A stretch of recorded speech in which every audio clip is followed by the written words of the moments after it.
Okay, one more time, we're going to start with structures. This is the structure of cyclohexane. And when you look at it this way, it looks like the hexagons that we've been drawing. But when you look at it this way, you realize that every single angle is 109.5 degrees. There's no ring strain in cyclohexane. And you have the carbons going down, up, down, up, down, up. And when you put it together like this is what's called the chair conformation of cyclohexane. And you have to look, but the front bond is parallel to the back bond. And then if you look at this bond coming out of this carbon right here, it's also parallel to those bonds. And this bond here. So part of what we're going to learn today is how to draw the chair, both in this conformation, and watch what happens, this conformation. All I did was rotate around carbon-carbon single bonds, which is what a conformational isomer is. So get ready to draw and to see, and we will be working with the cyclohexane chair. So this is the cyclohexane chair as we draw it flat. If you want to draw a chair, I'm going to show you my rendition of a chair that I've drawn for years. Looks like this. Oh, I really didn't mean to make it blue, but we'll keep it blue because I'm going to erase it anyway. That was really ugly. And then here we go. And we have two chairs that look like that, one forward leaning and one backward leaning. They're not perfect. I had a student who taught me a nice way to draw chairs that ends up being much easier to draw good-looking chairs than my signature chair. Okay, so a student came up to the whiteboard and said, okay, do it this way, Mrs. Winter, and it'll look better. He said, draw a mountain, and then shift over and then draw a valley, and then connect the ends. Not perfect, but it's much better than the chair that I drew. And then to do the other one, you're going to draw the valley first, and then draw the mountain. That one's not so good, but it's okay. And then connect the ends. The tricky part is to make sure the valley and the mountain are in the right vicinity of each other. Now let's look at these two chairs and let's investigate which bonds are parallel to each other. So in this one, this bond should be parallel to this one. And this bond in the front should be parallel to this one. Pretty close on this one. Okay, here we have every fourth bond should be parallel. 1, 2, 3, 4. So 1, 2, 3, 4.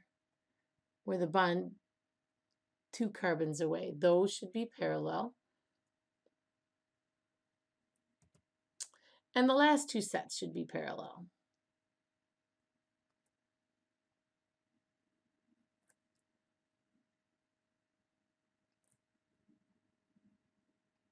So those are 2 chairs, one forward leaning, one backward leaning. Okay, so I made a copy of our 2 chairs, and now I'm going to add some substituents or bonds to the chairs.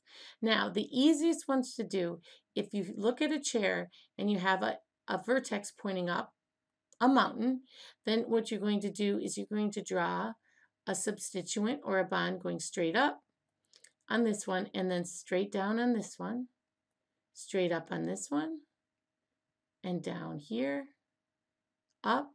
So it alternates up and down. These are what are called axial bonds. And I'll add the axial bonds to the other chair. Up, oops, finish that bond right there. Up, down, up, down, up, down. Oops, that was wrong. Down.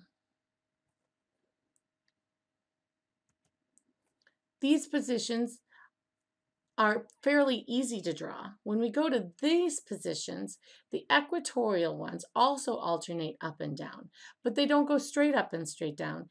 They have to be parallel to the first bond that they don't touch. So if you look, when I'm at this position, since I already have an axial up, I have to have the other bond, which is called an equatorial bond. I have to have an equatorial down. And so it's down, and it's parallel to these blue bonds right here. So the next one has to be up, and it's parallel to the red bonds. The next one's down. This is the one that's the hardest for me to see. So it's going to be down and parallel to the yellow bonds. And then up and parallel to the blue bonds. And down and parallel to the red bonds. And then up and parallel to the yellow bonds. So we'll move over to this chair and do the same thing with the equatorial positions. So down, parallel to red, up, parallel to blue, down, parallel to yellow, up, parallel to red, down, parallel to blue, and up, parallel to yellow. Now, sometimes I've even had students not see that this is up. They know it has to be parallel, and they'll draw it going this direction instead of this direction. Believe it or not, it's easy to sometimes, to make sure you know up, to put an arrow there, and then you know the arrow is pointing up. Or here, down, an arrow is pointing down. So you know it has to be parallel to blue. Make it parallel to blue. Okay, let's go back to our model. And remember, we have one chair that has the carbon going down on this side and the carbon going up on this side. This would be the second one, the backward leaning chair. And when it does a ring flip, it alternates and it goes like this. Now, at this point in time, you should take some time and draw 10 of both types of chairs. Practice drawing chairs, add the axial groups, add the equatorial groups, and then circle your best efforts. It's really important to get the structures right.